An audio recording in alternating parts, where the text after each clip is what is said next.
स्वतःचं आयुष्य सुपारीवर चालवणाऱ्या संजय राजाराम राऊतला सगळेच सुपारी घेतात असं वाटतं. हा भांडूपचा देवानंद ज्यांनी सुपारी घेण्यामध्ये पीएचडी केलेली आहे त्यांनी पाड्यापाड्याचं राजकारणाचं बोलू नये. गडकरी साहेब असो, फडणवीस साहेब असो, आमचे मोदी साहेब आणि आमचे अमित भाई शाह हे संघटनेसाठी आणि भारतीय जनता पक्षासाठी वाहून गेलेले लोक घेतलेले लोक आहेत. 3 पासून 300 पार आणि ह्यावेळी 400 पार घेऊन जाणाऱ्यापैकी हे निष्ठावान कार्यकर्ते आहेत.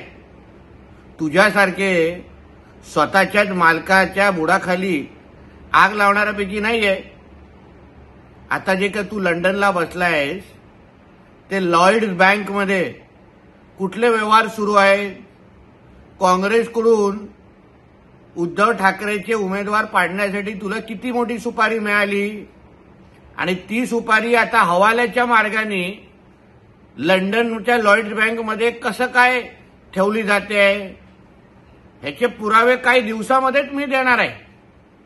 पाडापाडीच्या राजकारण कोणी महाराष्ट्रात केलं, काँग्रेसची सुपारी कोणी घेतली आणि उद्धव ठाकरेच्या प्रत्येक उमेदवाराच्या मागे सुरुंग लावण्याचं काम, मग तो अनिल देसाईपासून चंद्रकांत खैरेपासून विनायक राऊतपर्यंत हे जे काही सुपारी घेऊन हे जे काही पाडापाडीचं राजकारण केलंय याचा मागचा सूत्रधार सुपारीवाल हा संजय राजाराम राऊतच आहे, हे लक्षात ठेवा. एबीपी माझा, उघडा डोळे बघा नीट.